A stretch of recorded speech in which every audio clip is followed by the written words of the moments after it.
Faly miarabantsika rehetra any tokantrano any amin'izao maraim-baovao zao. Miarabantsika amin'ny anaran'i Jesosy velonaina soamatsara. Nomeny Tompo tombonandro. Tombonandro ahafahany mizara amintsika indray ny fiadanany sy ny fitsarany avy amin'ny alalan'izao teniny izao. Hiara hivavaka isika rehetra Tompoko. Andriamanitra ray sy zanaka ary fanahy masinao, izay mpamorona sy mpanavotra ary mpanamasina anay. Misaotra anao amin'ny fonay tokoa zahay, no ny fanomezana tsara sy sarobidy nataonao anay tamin'ity anio ity, dia izao andro vaovao zao, izao maraina vaovao zao, izay azonay miaona aminao amin'ny alalan'ny teninao. Fotoana mamy mandrakariva ny miaona aminao ry Jesosy. Fotoam-piadanana mandrakariva ny miaona aminao, satria fotoana izaranao ny fitsaranao sy ny fiadananao zany. Amin'ity anio ity ry Tompo malalo, tsy miafina aminao ny fahotanay, tsy miafina aminao ny helokay, fa hitanao miariary eo anatrehanao zany. Ary izay indrindra no iantsonay ianao ho ivo ny fiainanay, satria ianao rery no afaka mitondra famelan-keloka ho anay. Sarobidy loatra ho anay Jesosy, izany famelan-keloka atolotrao zany. Ka izany indrindra no ifalianay amin'ity anio ity, dia noho ny fisian'ny famelan-keloka eny am-pelantananao, noho ny fizaranao zany famelan-keloka izany ka anananay fanantenanany amin'ny fiainana mandrakizay, anananay fanantenanany amin'ny fitsarana sy ny fiadanana izay iainanay miaraka aminao. Na dia eo tokoa aza ny vesatry ny fahotana, dia mahatoky anao mpamela heloka izahay. Mitenena aminay amin'ity maraina ity ry Tompo malala, fa miaino anao zahay. Amin'ny anaranao Jesosy no anaovanay izany vavaka izany. Misaotra Tompo malalo. Amen. Ry hava malala amin'ny Tompo, mbola ao anatin'ny vanim-potoanan'ny Paska isika izao. Ao anatin'ny vanim-potoana mbola fankalazantsika n'izany Paska izany, dia ny amin'ny nahafatesan'i Jesosy teo amin'ny hazo fijaliana sy ny tsanganany tamin'ny maty ho fandresena ho antsika. Ny tenin'Andriamanitra anjarantsika amin'ity anio ity ary, dia araka izay hitantsika ao amin'ny Jaona 2:20, ny 9:20 ka hatramin'ny 9:30. Jaona 2:20, ny 9:20 hatramin'ny 9:30, izay mivaky toy izao amin'ny anaran'i Jesosy. Aroy indray Jesosy taminy, fiadanana ho anareo, tahaka ny nanirahany ihany nanirahako anareo kosa. Ary rehefa nilaza izany izy dia nanisy fofonaina ka hoy izy taminy, raiso ny fanahy masina, na elokiza no avelanareo dia voavela izany, ary na aniza kosa no tsy avelanareo dia tsy voavela izany. Ray masino manamasinanay amin'ny fahamarinana, ny teninao no fahamarinana. Amen. Ry kristianina malala, ho aminareo mandrakarivana ny fahasoavana sy ny fiadanana avy amin'Andriamanitra raintsika sy Jesosy Kristy Tompo. Amen. Ety am-piandohana ry havana dia misy fanontaniana efa tiako apetraka amintsika sahady, ary fanontaniana izay avalitsika ao amin'i Jesosy, avalitsika an Jesosy, fa tsy lazaintsika mafy ny valin'izany, fa amin'i Jesosy no ilazantsika azy. Dia izao, rehefa mamaly an'io fanontaniana io isika, dia aoka tsy ho amin'ny fiatsaram-belatsia, fa tena ny fotsika marina no sokafantsika velarintsika eo anatrehan'ny Tompo, ilazantsika izay tena ao anatiny ao marina. Izao ilay fanontaniana. Amin'izao ora sy fotoana itenenana izao, inona no tena irian'ny fonao indrindra eto amin'ity tany ity?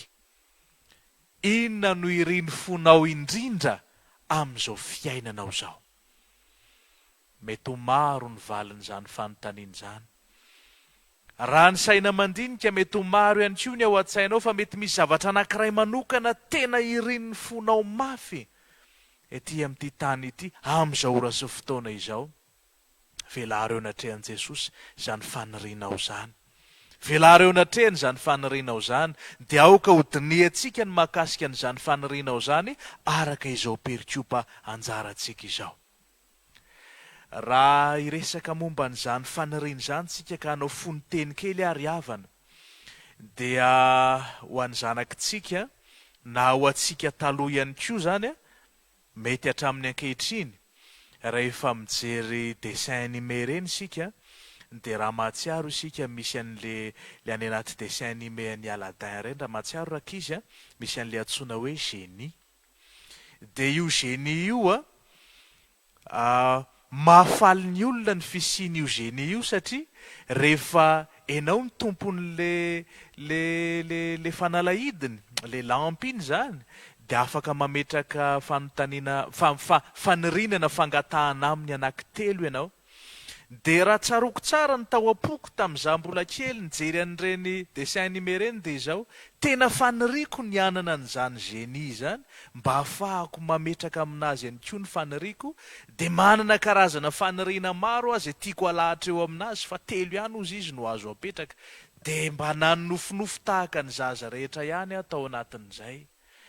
Fa ireny rehetra ireny ry havana dia maneho fa ao anatintsika olombelonao dia misy etaeta lalina ao, tena misy etaeta lalina ao, kanefa tonga saina ihany koa ny olombelona fa tsy tanteraka ny fiainany, ary tena mangetaeta fanafahana sy fiadanana sy fitsaharana izy izay tsy mety hitany ety amin'ity zao tontolo izao ity.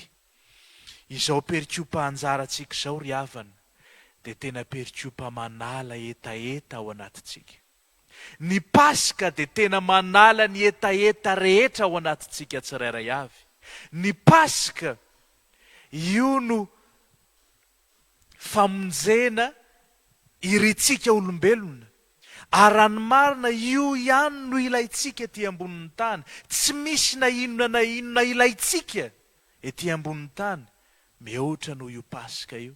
Izay no mahatonga ny Pasika ivo ny finoana kristianina, ivo ny fivavahana kristianina. Raha tsy nisy ny Pasika dia foana ny fivavahana kristianina, fa noho ny fisian'ny Pasika dia mijoro ny fivavahana kristianina, velona ny fivavahana kristianina, ary miorona ny fivavahana kristianina.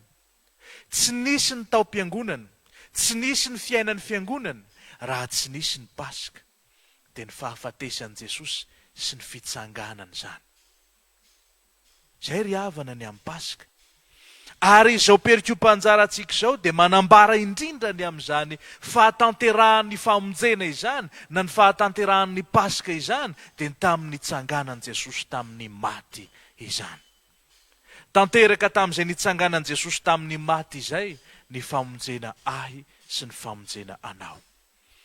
Efa haitsika loatra ny amin'izany ry havana, efa tena haitsika loatra ny amin'izany. Raha izay tenin'Andriamanitra rehetra efa nifanesi tamintsika tao anatin'izay fankalazana ny Pasika izay, nanomboka tamin'ireo alahady 7 fiomanana ao amin'ny Pasika nandritry ny herinandro masina, ary izao mbola ankalazaintsika mandritry ny alahady 9 ao aorianan'ny Pasika izao, dia tena efa haitsika loatra ny amin'izany Pasika izany. Fa mbola mipetraka amintsika ihany ny fanontaniana hoe inona ny tena irinao ety amin'ity tany ity. Izao mantsy, raha ny amin'reto mpianatra reto mijerena, ny tena faniriana lalina tao anatin'izy ireo iombonan'ny jiosy rehetra dia ny hanafahana azy teo ambany ziogan'ny Romanina. Izay ny tena faniriana lalina tao anatin'izy ireo, ary izay no ny andrasany sy nandrandrany an'i Jesosy izay. Tsaroantsika tamin'le izy miralanaka any Emaosy, rehefa nitantarany amin'i Jesosy izy, manambara fa Jesosy dia tena nantenaindry zareo ho Mesia mpanafaka ny Israely. Fa eto izany ny mpianatra vao tena tonga saina ny amin'ny tena famonjena nentin'i Jesosy ho azy, izay famonjena mihoatra lavitra noho izay mety ho niriny hatramin'izay, mihoatra lavitra noho izay mety ho nantenainy hatramin'izay, famonjena tanteraka tsy araka ny eritreriny, satria famonjena tsy araka ny nofo fa famonjena araka ny fanahy kosa. Ary izay no tsy niriny izao perikopa anjarantsika izao. Mety ho tahaka atsika ny mpianatra manana faniriana hafa, isika ny faniriantsika amin'izao fiainana izao mety hoe ny mba hanana katikatara, ny mba hanana fiara, ny mba hanana trano, ny mba hanana tany, ny mba hamokatra izay rehetra atao, ny mba ho feno vola any amin'ny banky na tsy fantatro, ny tety an'izao tontolo izao na tsy fantatro. Mety maro ilay faniriana tena mirehitra ao anatintsika ao. Ary io no mety angatahantsika amin'Andriamanitra isan'andro, oentsika ambavaka sy ny sisa, fa izao manokatra ny masontsika izao perikiopa izao, ahafantatra ny tena famonjena marina nentin' Jesosy ho antsika. Mila fantatsika ny amin' Jesosy sy ny famonjena nentin' Jesosy ho antsika. Ary manindry an'izany ny fankalazantsika n'izao Pasika izao, mba tsy ho diso faniriana isika ka ho mahantra mihoatra noho ny olona rehetra raha ny amin'izao fiainana izao no haniriantsika an'i Kristy, fa mba haniry an'i Kristy araka ny tokony ho izy isika, ka ho Kristy irery ihany no tena faniriany fotsika sy irintsika ho amin'ny fiainantsika, dia tena hanana ilay tena fiadanana sy fitsarana marina tokoa isika. Ry havana, sokafan'izao perikiopa izao no masontsika ahita ny fanomezana lehibe nomen'i Jesosy antsika. Fanomezana izay efa hita miharihary tany Jerosalema rehefa tritra ny lamba teo amin'ny altara hatrany amin'ny ambony indrindra ka hatrany amin'ny ambany indrindra, rehefa tritra ny zara roa zany lamba zany, ka dia niharihary fa vita fihavanana tamin'Andriamanitra ny olona. Misy fanomezana lehibe izay nanaraka ny ain' Jesosy tao, dia tsy inona io fanomezana io fa ny famelan-keloka ry havana. Io famelan-keloka io mantsy tahaka ny amaivantsika ihany amin'izy io. Kanefa io no fanalahidin'ny fiainana mandrakizay. Tsy misy fanomezana lehibe mihoatra noho ny famelan-keloka azon'Andriamanitra atolotra atsika, satria io no ananantsika fiainana mandrakizay. Raha tsy manana famelan-keloka isika dia mitoetra ao anatin'ny heloka mandrakariva, ka dia manana fiainana tafasaraka amin'Andriamanitra mandrakariva, ary tsy manana fanantenanany amin'ny farany, tsy manana fanantenanany amin'izany ho avy mamiratra izany, tsy manana fanantenanany isindry zany fiadanana sy fitsarana izany indray andro any, satria tsy misy na inona na inona azony olona atolotra mba ho famonjena ny ainy, fa rehefa nanota izy dia tsy maintsy maty izy izay. Ary ny fahaverezana mandrakizay no mendrika ho azy. Fa ny famelan-keloka vokatry ny Pasika izay natolotra Jesosy antsika, no ny rano latsaka teo amin'ny hazo fijaliana, no ny fitsanganany tamin'ny maty, ny famelan-keloka natolony amintsika amin'ny alalan'ny Pasika, io no ananantsika fitsaharana, io no ananantsika fiadanana, io no ananantsika fahasambarana ry havana.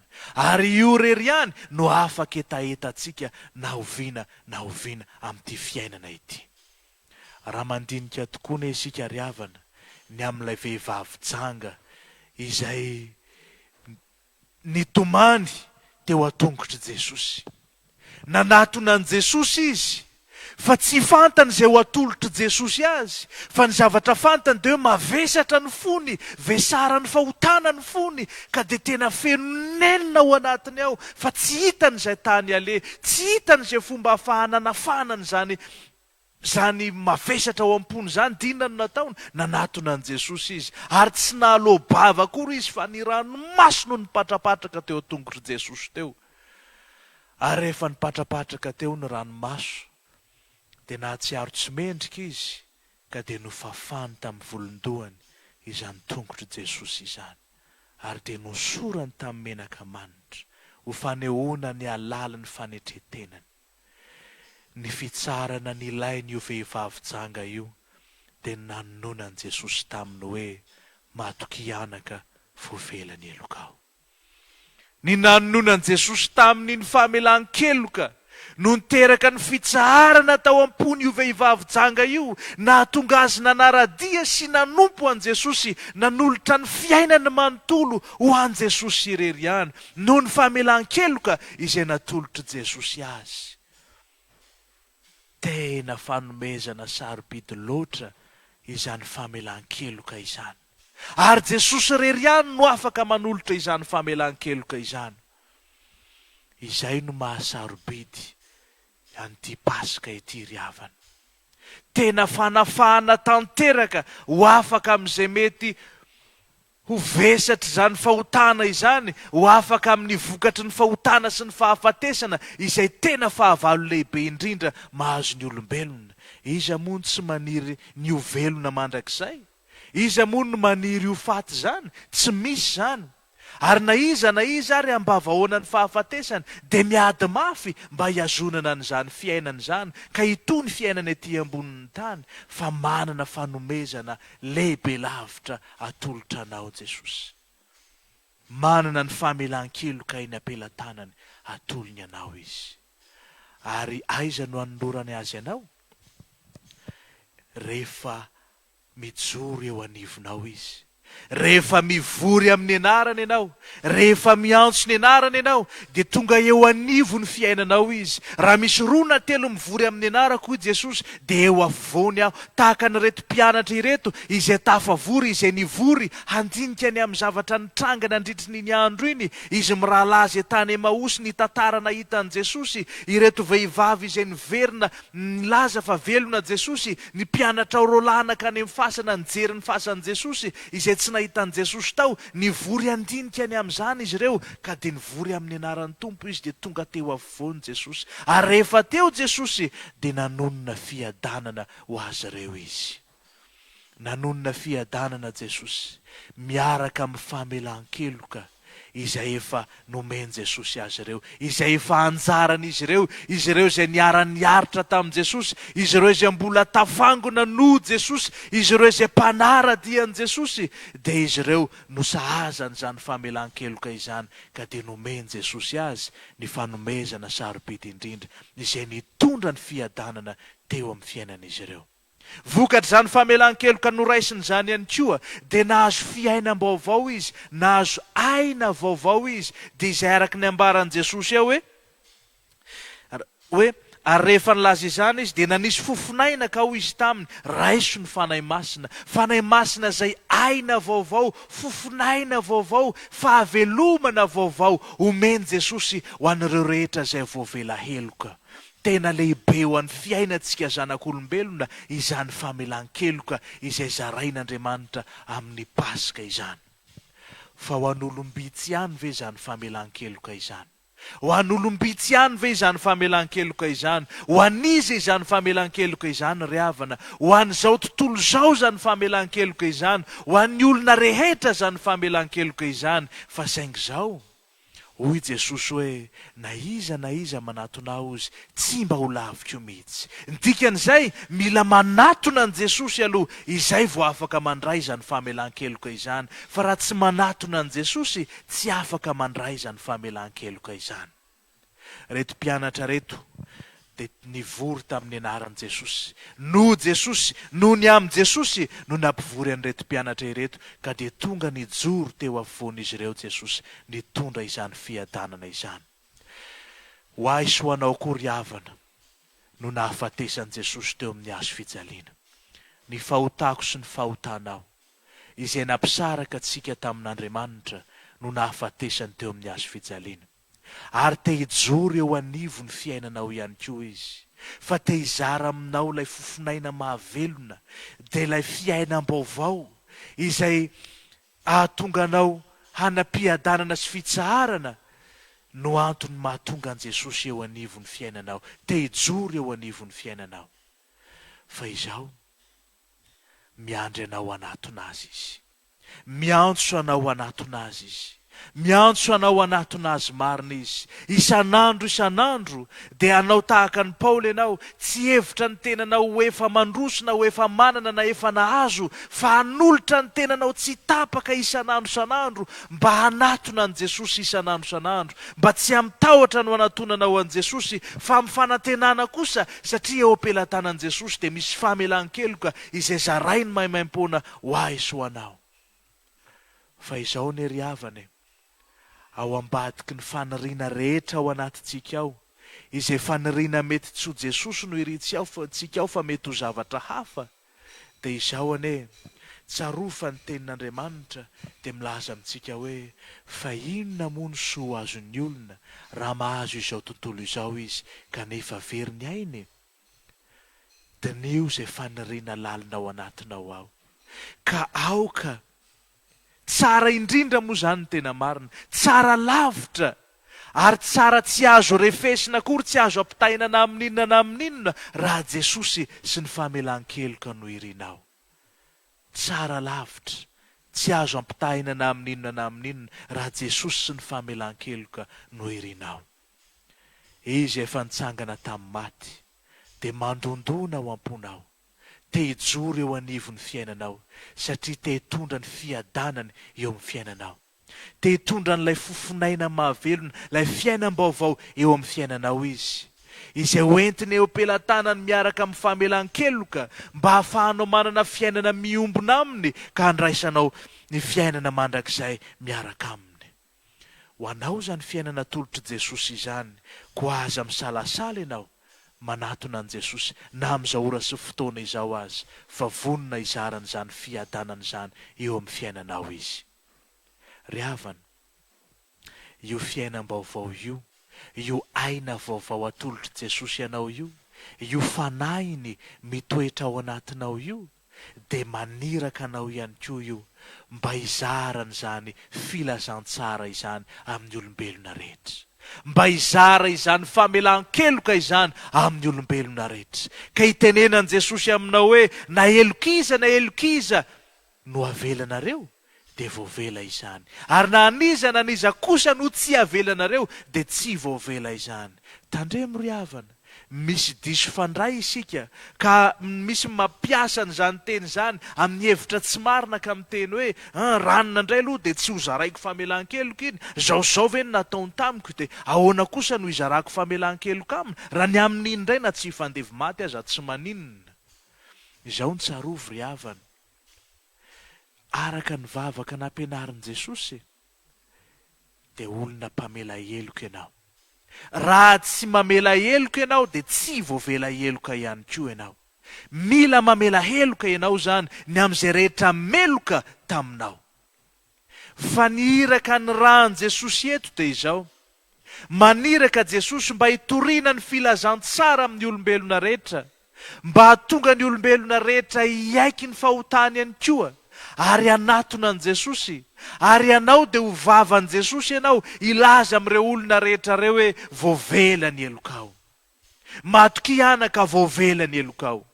Ho vavan'i Jesosy ihany koa ianao satria ny fanahin'i Jesosy no mitoetra ao anatinao, dia ho vavan'i Jesosy hizara famelan-keloka ho an'ny olombelona rehetra ihany koa ianao, satria mila tononona izany famelan-keloka izany voatanteraka eo amin'ny fiainan'ny olona ry havana.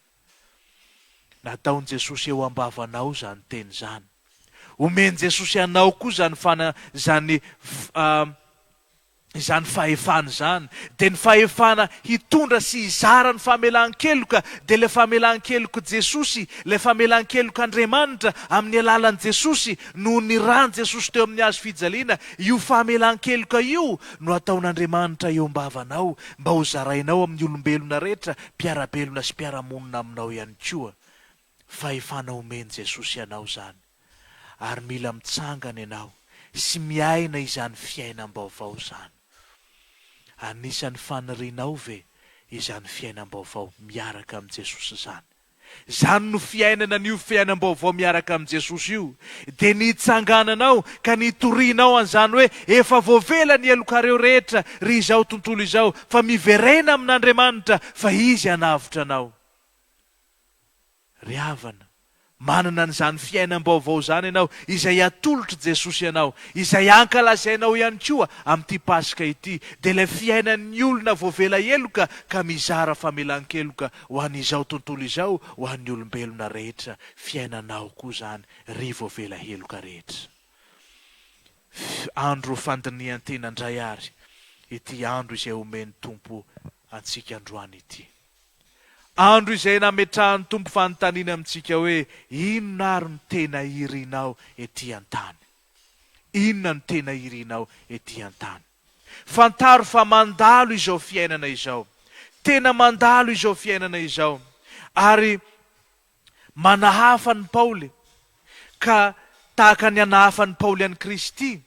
I Paoly dia nanana fiainana niombona tamin'i Kristy, ka dia nampianatra ny Filipianina izy, nampianatra ny Kristianina tany Filipi izy, manao hoe aoka ny fitondrantenanareo ho mendrika ny filazantsara ny Kristy.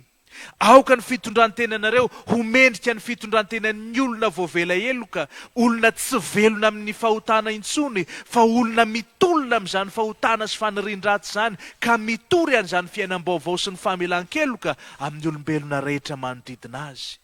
Aoka ny fiainanareo ho fiainana modely amin'izany fitondrantena izany, manambara ny filazantsara ny Kristy amin'ny fotoana rehetra iainanareo etỳ ambonin'ny tany, ka amin'ny andro rehetra iainanareo dia ho modely amin'ny mpiarabelona rehetra ianareo amin'ny filazantsara ny Kristy, dia ianareo izay tonga zanak'Andriamanitra voavela eloka mizara famelan-keloka amin'ny olombelona rehetra ihany koa. Inona ary no irinao etỳ an-tany? Izany fiainam-baovao zany ve? Sa mbola tsy maniry izany ianao?